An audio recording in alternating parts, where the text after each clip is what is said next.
ফিলিস্তিনি ভাইদের পক্ষে রাজপথে দাঁড়িয়েছি।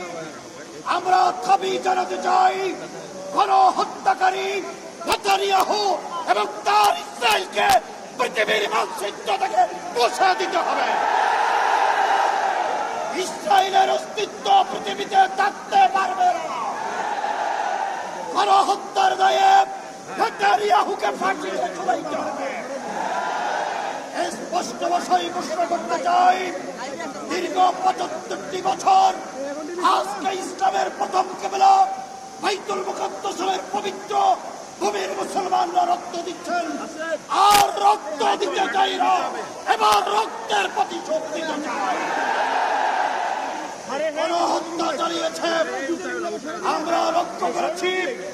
আমাদের বেগুড়া মাসুম শিশু বাচ্চাদেরকে, আমাদের কিশোরদেরকে, মা বোনদেরকে যেভাবে তারা নির্মম নিষ্ঠুরতম হত্যাকাণ্ড চালিয়েছে, পৃথিবীতে এইরকম আইয়ামে জাহিলিয়ত হয়ে যায়।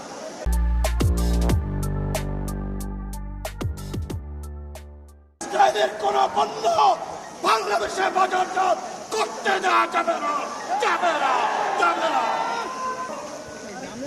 ইসরায়েল এবং ভারত মুসলিম লীগের প্রতিযোগিতা হয়ে গেছে। ভারত গুজরাটের কসাই মিস্টার মোদি এবং তার দল ভারত থেকে মুসলমানদেরকে নিধনের চক্রান্ত শুরু করেছে। আমরা মোদিকে স্পষ্ট ভাষায় বলে দিতে চাই, মুসলমানদের গায়ে আর হাত দিলে ভারত ভারতের বিরুদ্ধে যুদ্ধ করব, কিন্তু মুসলমানদের রক্ত নিয়ে হুলিকে রাখতে দেওয়া যাবে না। মুসলমানদের উপর যে জুলুম হয়েছে, এটা কোনো মুসলমান সহ্য করতে পারে না। আমরা পবিত্র রমজানকে সামনে রেখে হযরত উলামায়ে কেরামদের অত্যন্ত কুরবানির বিনিময়ে প্রতিষ্ঠিত হেফাজতে ইসলাম, এই হেফাজতে ইসলামের লাশ নিয়ে আমরা বয়ান করেছি। আমি আমার একটি কথাই বলে শেষ করব যে বাংলাদেশের সকল মুসলমান বিশ্বের মুসলমানদের সাথে এক হওয়ার জন্য একইভাবে হেফাজতে ইসলাম। এটা তোমার আক্রমণের শুরু নয়, এটা তোমার ধ্বংসযজ্ঞের শুরু করেছে তুমি। এই হামলা টিকে থাকার জন্য নয়, মৃত্যুর জন্য তাদের এই হামলা। ইসরায়েল চুক্তি ভঙ্গ করেছে, ফিলিস্তিনের বিজয় নির্ধারিত হবে। ইসরায়েলের আজকের এই হুঙ্কার, নেতানিয়াহু যেটা বলেছে অহমিকা এবং দম্ভ করে, এটা শেষ নয়, এটা শুরু মাত্র। আর আমরাও ঘোষণা করছি, এটা তোমার আক্রমণের শুরু নয়, এটা তোমার ধ্বংসযজ্ঞের শুরু করেছে তুমি। নেতানিয়াহু ইসরায়েলকে গোটা পৃথিবীতে নিষিদ্ধ করতে হবে, ইসরায়েলের রাষ্ট্রকে নিষিদ্ধ করতে হবে, ইসরায়েলের বসতি স্থাপনকে নিষিদ্ধ ঘোষণা করতে হবে। গোটা বিশ্ব মুসলিম ঐক্য করে ইসরায়েলের অমানবিক হামলার বিরুদ্ধে দায়িত্বহীন কণ্ঠে আমরা ঐক্যবদ্ধ ভূমিকা পালন করে ইসরায়েলের এই গণহত্যা বন্ধ করব ইনশাআল্লাহ।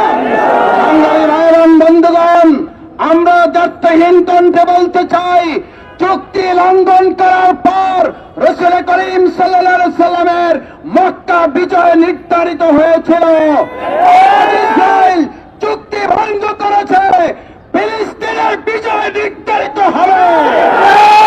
আমরা সেই বিজয়ের জন্য ফিলিস্তিনি ভাই বোনদের পাশে দাঁড়িয়ে মক্কা বিজয়ের মতো চুক্তি ভঙ্গকারী তৎকালীন কাফির মুশরিকদের ধ্বংস যেমন জাতি দেখেছে, ইসরায়েলের ধ্বংস এই জাতি দেখবে। মক্কা বিজয়ের মতো ফিলিস্তিন, বাইতুল মুকাদ্দাস, গাজা আমাদের ভাই, আমাদের বোন। আমরা বেঁচে থাকলে তারাও বেঁচে থাকবে, আমরা ভালো থাকলে তারাও ভালো থাকবে। সেই অঙ্গীকার, সেই আন্দোলনে আমরা সবাই উজ্জীবিত ভূমিকা পালন করব।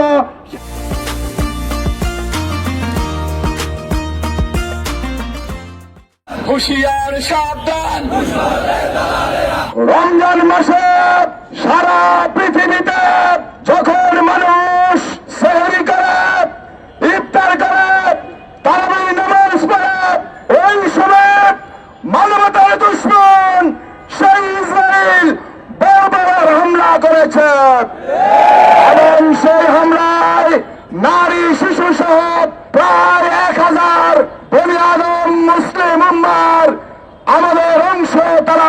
হয়েছে, তাদের এই হামলা টিকে থাকার জন্য নয়, মৃত্যুর আগে যেই চটপট করে মৃত্যুর জন্য তাদের এই হামলা। আমাদের বাংলাদেশের সকল জনতাকে আহ্বান জানাবো, আমরা সবাই ওই ইসরায়েলের পণ্য আমরা বর্জন করব। তাদেরকে অর্থনৈতিক ভাবে আমরা তাদেরকে চাপের মধ্যে ফেলে দেবো।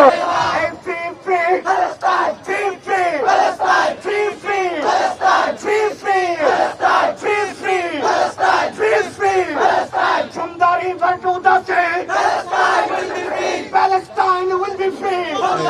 Side by.